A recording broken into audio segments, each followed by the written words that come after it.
सलमान है। 21 रमज़ान 40 हिजरी को मौला कायनात का विसाल हुआ। वसीयत फरमाई कि मेरे जिस्म अतहर को पोशीदगी के साथ दफन करना, मेरी कब्र का निशान किसी को मत बताना। मुझे अंदेशा है कि खारजी जो बचे कुचे हैं और उनके जो रिश्तेदार हैं जो मारे गए नहरवान में, वह अपने रिश्तेदारों की मौत के बदले के तौर पर यह ना करे कि मेरी कब्र को खोद कर मेरी लाश मेरी नाश के साथ जिस्म के साथ बेउर्बती करेंगे, इसलिए मेरी कब्र को पोशीदा रखना। तो आपकी कब्र के बारे में बहुत इख्तलाफ पाया जाता है, किसी को इत्तला नहीं दी गई। जनाजे में मुख्तसर लोग रहे, घर के ही लोग रहे। आपका गुलाम कंबर था, सलमान फारसी थे, इमाम हसन थे, इमाम हुसैन थे, घर के मखसूस लोग थे।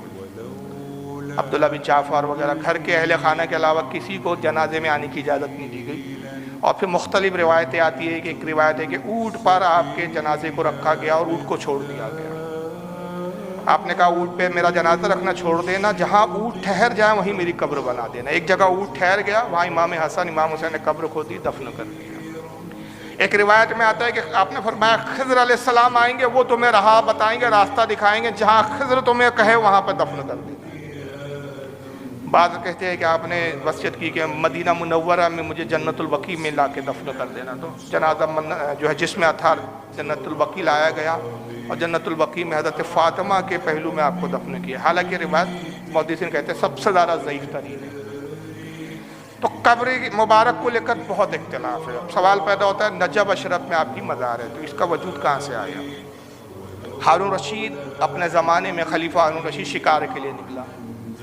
एक हिरन खूबसूरत नज़र आया, शिकार करने के इरादे से हिरन का पीछा किया। हिरन दौड़ा और एक जगह जाके हिरन रुक गया। अब हिरन आगे नहीं भाग रहा है और रशीद को हैरत हुई, भाई जानवर है, जान बचाना चाहेगा, ऐसा कौन सी जगह है कि जहाँ रुक गया आगे भाग नहीं रहा है, क्या इसको मौत का खौफ नहीं? फिर अपने घोड़े को आगे बढ़ाना चाहा, घोड़ा भी उस जगह तक आया और उससे आगे जाने से घोड़े ने भी इनकार कर दिया। उसने कहा ये घोड़ा भी आगे नहीं बढ़ता, हिरन भी इस जगह से आगे नहीं बढ़ता, क्या ऐसी जगह पे खासियत तासीर?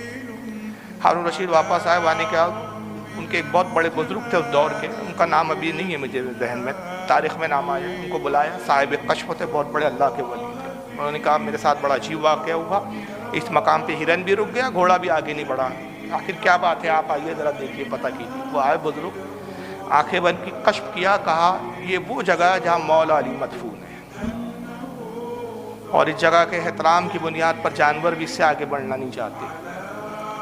तो आपने हारून रशीद ने उनकी बताई हुई कब्र के निशान पे कब्र बनाई, गुम्बद तामीर किया। आज इतने राहती जाके सीने पीट रहे हैं ना और सुन्नियों को गाली बकरे, तो इन कमीनों को जानना चाहिए कि जिस जगह को तुम मौला अली का रोज़ा बोलते हो ना, ये भी सुन्नियों की देन है। वरना जिस मौला की मोहब्बत के सीने पीट रहे हो ना, उनके कब्र का भी तुमको पता नहीं है। ये कब्र का पता भी है तो ये भी सुन्नियों का एहसान है तुमको, ये भी हमारे बुजुर्गों की देन है। तो बहरहाल वो जो कब्र अतहर है नजब अशरफ, तारीखी हक़ाइक़ से तो कोई सबूत नहीं मिलता, अलबत्ता कश्फ की बुनियाद पे वो मज़ार है। और वहाँ फिर मुख्तलिफ हुक्मरान आते रहे, मुख्तलिफ खुलफा आते रहे, उन्होंने गुंबदों की तामीर की, सोने की नक्काशी की गई। और आज तारीख़ी एतबार से ये मतलब रिकॉर्ड वाली बात है कि दुनिया में जितने भी रोज़े मकबरे हैं जहाँ सोने के काम और नक्काशी की गई है, सबसे ज़्यादा सोना हज़रत मौला अली के रोज़े पर इस्तेमाल किया गया। और कहा जाता है, बताया जाता है कि 40 टन सोना लगा हुआ है। कितने टन? 40 टन सोना लगा हुआ है। और फिर बाद में भी बुजुर्गान दीन वहाँ जाते रहे, ज़ियारतें करते रहे।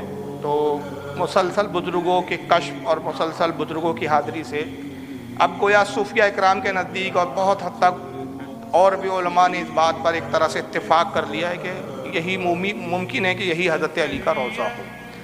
तो बहरहाल वहाँ से भी आज फैज़ जारी है और वही आपका रोज़ा बताया जाता है। नजब अशरफ इराक़ में वो वाक़ है, ज़ाहिरीन जाते हैं। अल्लाह ताला से दुआ है कि खालिक कायनात हज़रत मौला कायनात के फ्यूज़ व बरक़ात से हम सबको मुस्तफ़िज़ फरमाएँ। व मा अलैना इल्लल बलागुल मुबीन।